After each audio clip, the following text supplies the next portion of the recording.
Et après la marche, 2 mois et demi de marche depuis Rome, direction la prison dans les prochaines heures, ou en tout cas avant demain 18h. Jérôme Kerviel est attendu au commissariat. Il doit se présenter. Sophie Neumeyer, vous êtes en Italie, tout près de la frontière.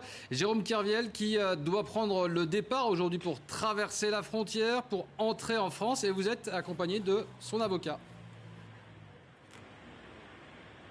Oui, effectivement. Alors, le départ se fera tout à l'heure à midi de 26 000 en direction donc, de la frontière française, en présence bien sûr de l'avocat de Jérôme Kerviel, David Koubi. Vous avez interpellé lors d'une tribune François Hollande directement pour lui demander d'intervenir en faveur de Jérôme Kerviel. Est-ce que vous avez une réponse? Est-ce que vous espérez une réponse? Alors que, faut le rappeler, Jérôme Kerviel a été condamné définitivement par la Cour de cassation il y a 2 mois à 3 ans de prison ferme.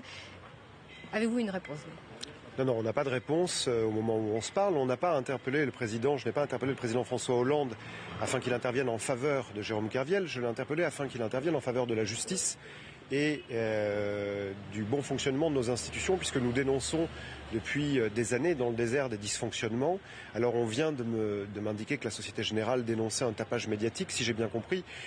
Au lieu de faire des phrases creuses, le message que nous leur adressons est de dire aux journalistes auxquels ils s'adressent pourquoi ils payent des témoins pour dire autre chose que ce qu'il s'est passé, pourquoi la Société Générale ment-elle à la brigade financière, pourquoi la Société Générale a-t-elle effacé des preuves, pourquoi la Société Générale a-t-elle truqué les aveux de Jérôme Kerviel. Et ça, ce sont les plaintes que nous avons déposées pour le compte de Jérôme Kerviel, et je trouve pour le moins incongru et déplacé d'incarcérer Jérôme Kerviel, même si on comprend tous la mécanique de cette décision devenue définitive, alors que la lumière pleine et entière n'a pas été faite dans ce dossier dans sa globalité.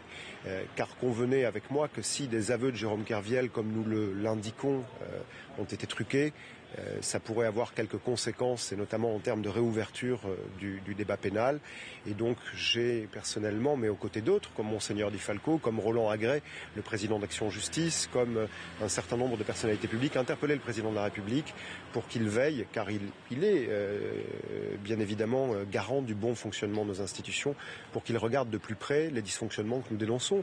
Et là, de 2 choses l'une, soit nous sommes des personnes un peu exotiques, et nous avons fait tout ça pour donner raison à la Société Générale, pour par exemple passer dans votre télé, on entend ça, soit nous le faisons parce que nous avons un engagement sincère aux côtés de Jérôme Kerviel, aux côtés du comité de soutien, aux côtés de ces personnes extraordinairement variées qui vont d'Eva Joly à Jean-Luc Mélenchon, en passant par des députés UMP, par des sénateurs et des députés Parti Socialiste, par des gens de la société civile, par quelques journalistes qui s'interrogent, comme Denis Robert, comme des journalistes de Mediapart, et qui indiquent que la version officielle qui nous est vendue n'est pas la bonne.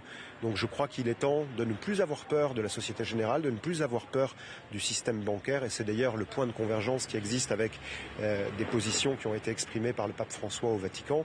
Et si le président de la République, François Hollande, est bien l'ennemi de la finance, et si lui, président, la justice fonctionnera de manière indépendante, je crois qu'il est le moment d'en faire la démonstration afin d'éviter que Jérôme Kerviel soit incarcéré. Très bien, écoutez, on verra de toute façon tout à l'heure. On sera avec vous pour vivre le passage de la frontière de Jérôme Kerviel, donc à Menton, tout à l'heure à 15h. Merci beaucoup Sophie Neumeyer. Merci aussi à Benoît Robin qui vous accompagne derrière la caméra.